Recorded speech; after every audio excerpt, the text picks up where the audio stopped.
अस्सलाम वालेकुम जी, PPA lounge में एक बार फिर खुशामदीद है। आज हमारे साथ मौजूद है professor Sufia Farooq Sahiba. Madam, welcome to the PPA lounge.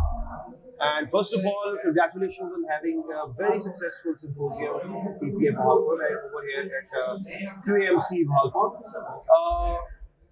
Madam, PPA lounge हमने आपके यहाँ पे भागलपुर सिम्पोजियम के अंदर इसको बाकायदा तौर से लॉन्च किया है और ये पीपीए की तमाम जितनी पंजाब में एक्टिविटीज होंगी उस पर ये इंशाल्लाह उसको कंटिन्यू करेंगे।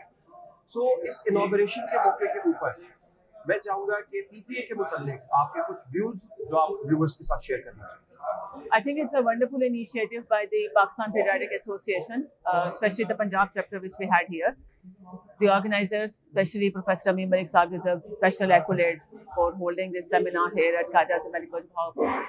We are very pleased and honored to have the PPA holding this seminar and this symposium here. And I think all the participants had 2 days of great fun-filled activities as well as a lot of academic and learning experiences were shared, and people shared their research and their experiences with each other. Right.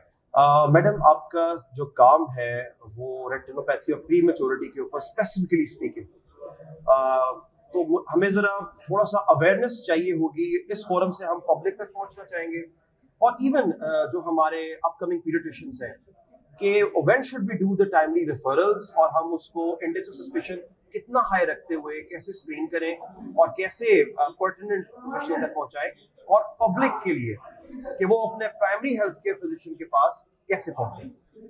Retinopathy of prematurity basically उन areas में screening करने की ज़रूरत होती है जहाँ पे हमारे पास न्यूनेटल आईसीयूज हों, बिकॉज रेटिनोपैथी ऑफ प्रीमेच्योरिटी का इंसिडेंस उन बच्चों में ज़्यादा होता है जिनका weight at birth less than 1500 grams हो और जो 30 वीक्स से पहले पैदा हो जाए, यानी 30 वीक्स से पहले पैदा हो जाए।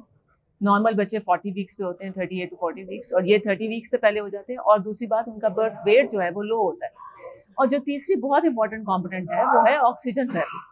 तो combination of all these three, आपने ऑक्सीजन थेरेपी दी है, बच्चे का बर्थ वेट लो है, बच्चे की gestational age is less than 30 weeks, if a child has all three components और वो आपके पास न्यूनेटल आईसीयू में एडमिटेड रहा है, तो 100% इन बच्चों को ऑप्थेल्मोलॉजिस्ट को रेफर करना चाहिए और उस वक्त रेफर करना चाहिए जब वो आपके पास अंडर ट्रीटमेंट है, ताकि एक दफ़ा उनकी सेंसिटाइजेशन हो जाए इस बात को कि उनके बच्चे को किसी भी वक्त आँखों की ये एक बहुत ही ब्लाइंड कर देने वाली डिजीज़ है कि ये डिजीज़ हो सकती है उसकी प्रीमेच्योरिटी की वजह से, उसके बर्थ वेट की वजह से, उसकी ऑक्सीजन थेरेपी की वजह से। तो अगर हम ये सेंसिटाइजेशन हॉस्पिटल में ही कर दें और बच्चे को रेफर कर दें तो we can save a lot of our children from going blind to this particular disease. उसके लिए हमारा एक पाकिस्तान में ग्रुप भी बना हुआ है जिसको हम प्रोपैरा ग्रुप कहते हैं। उनकी रेगुलर मीटिंग्स होती हैं और उनके रेगुलर सेंटर्स भी मौजूद हैं। बच्चों की स्क्रीनिंग के लिए कोई ख़ास इक्विपमेंट की ज़रूरत नहीं होती, नॉर्मल आई सेंटर्स में ये इक्विपमेंट अवेलेबल होता है। उनकी ट्रीटमेंट के लिए भी अगर स्पेशल इक्विपमेंट ना भी यूज़ करें तो एंटी वेजेफ जो कि एक इंजेक्शन है जो बच्चों को लगाया जा सकता है, वो भी कॉमनली अवेलेबल है और ईजिली एडमिनिस्टर किया जा सकता है।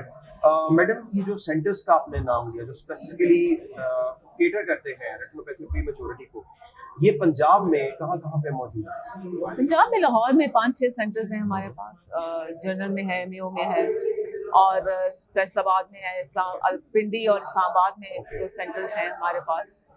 और आई थिंक कोई ख़ास सेंटर आपके पास ना भी हो स्क्रीनिंग के लिए, तो अगर आपके पास इवन DHQ लेवल के ऊपर अगर एक आई स्पेशलिस्ट मौजूद है तो वो भी इसको देख सकता है। आपने सिर्फ ये चेक करना है कि बच्चे को कोई बीमारी है तो नहीं, और अगर है तो फिर आप ज़ाहिर है उसके लिए किसी के रेफर कर सकते हैं। But here at Qajar Medical College, this being a tertiary care center, so we have all the equipment available. हमारे पास स्क्रीनिंग के लिए हमारे पास अपने स्पेशलाइज्ड पीडियाट्रिक ऑप्थेल्मोलॉजिस्ट हैं जो ये काम कर रहे हैं। और अगर हमारे पास नीकू भी है तो combination of A neonatal ICU and ophthalmologist, ये 2 चीज़ें चाहिए और रेटिनोपैथी ऑफ प्रीमेच्योरिटी को आप डिटेक्ट भी कर सकते हैं और ट्रीट भी कर सकते हैं। Great. So early diagnosis and prompt treatment is the way to go, and preventing this preventable blindness at that stage. क्योंकि once it sets in तो फिर disability lifelong रहती है। So इसी मैसेज के साथ madam, thank you very much for your time and thank you very much for honoring us at PPA Lounge, and we'll be back with yet another expert in the next episode.